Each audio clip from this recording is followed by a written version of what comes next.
बहुत ही खूब। तो संगीत की बात हो ही रही है तो क्यों ना एक और गीत आप हमारे दर्शकों के लिए पेश कर दें। दो दो जनिया पानी जो जंदिया वो बाई पांदे में जिरी तेरा हो मुनिसिया, बाई पांदे में जिरी तेरा हो मुनिसिया। खत लिखी दे हो अज मेरा हो मुनिसिया, खत लिखी दे हो अज मेरा। तो इस तरह का रहता है। पूरी रात जब निकालनी है तो कुछ इस तरह की चीजें रखनी पड़ेगी, कुछ नाटियां रखनी पड़ेगी, इस तरह से हमारा चलता है। जी बहुत खूब। गोपाल जी, बात की जाए हमारी संस्कृति की, परंपरा की, या किसी भी जगह की संस्कृति परंपरा की बात कर लो, वो जड़ें होती है हमारी, जो हमें हमारी जमीन से जोड़ी रखती है। और आज के समय में हम देख रहे हैं कि सरकार भी बहुत से कदम उठा रही है कि लोक संस्कृति को और राज्यों के बीच भी वो मेल मिलाप बना रहे। तो क्या आपने करियाला जो है हमारे राज्य के बाहर भी परफॉर्म किया है, तो लोग किस तरह से प्रतिक्रिया देते हैं इस पर? हाँ, ये हमारी लोक संस्कृति का, जैसे मैंने कहा, मैं प्रचार और प्रसार के लिए मैं बिल्कुल अपने, कई बारी मैं घर पे भी नाराज होते हैं कि आप ज़्यादा समय इस और ज़्यादा रखते हैं, क्योंकि मेरा जो अपना मतलब मानना है निजी के अपनी हम इस संस्कृति को बचाना पहला काम हमारा वो है। अगर हमारी संस्कृति समृद्ध रहेगी तो हम सब, हमारा समाज भी ठीक रहेगा। इसी कड़ी में, क्योंकि बाहर के राज्यों में जाने का मौका इसलिए मिला कि मेरा कोरस्पॉन्डेंस चलता रहता था दिल्ली एकेडमी से, मैं करता रहता था, क्योंकि हमारे पुराने बेचारे बुजुर्ग थे तो वो थोड़े लिखने पढ़ने में तो नहीं, लेकिन करियाला में तो बहुत धुरंधर थे। मैं लिखता रहता था और दिल्ली एकेडमी से एक हमें बुलावा आया और पूरे नॉर्थ ईस्ट का भ्रमण था हमारा 30-35 दिन का। तो इस कार्यालय का मंचन हमने अपने हिमाचल में तो किया ही किया, लेकिन हमने बाहर के राज्यों में भी किया। और सरकार का जो आपने कहा कि सरकार का इस और, तो वो एक सरकारी कार्यक्रम था।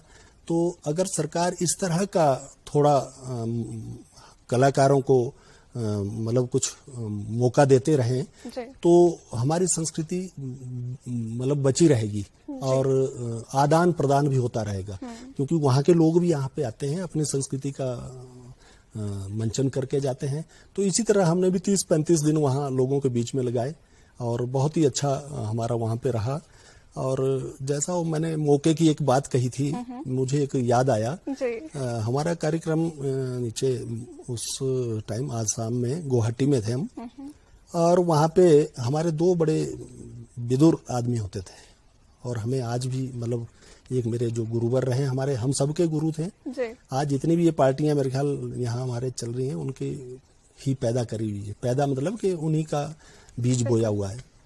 तो हमारी जो मेरी एक संस्था जो हमने बनाई थी, स्वर संगम कला मंच प्रेस पार्टी शिमला, और प्रेस पार्टी जो नाम है वो इसलिए आता है कि वो जो हमारे गुरु थे वो गवर्नमेंट प्रेस में थे और उस पार्टी में बहुत ही विदुर लोग थे।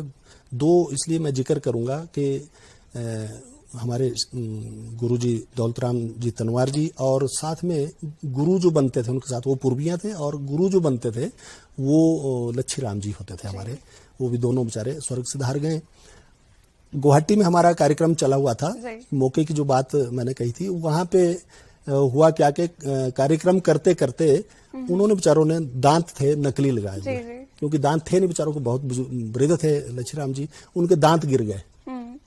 जैसे डायलॉग बोलना था, बोलते बोलते उनके दांत गिर गए और मौके को अब कैसे संभालना था, तो गुरुजी ने संभाल लिया कि इनकी कैसेट गिर गई है, गुरुजी ये कैसेट आपकी गिर गई है, लगा लेता हूँ पहले। तो मतलब मैं इसलिए कहा कि जो नजाकत है उसको समझते थे और लोगों को कोई पता नहीं चला। बिल्कुल, बहुत ही खूब। गोपाल जी, समय हो चुका है कहीं ना कहीं कार्यक्रम का, तो जाते जाते भी हम आपसे गीत जरूर सुनना चाहेंगे।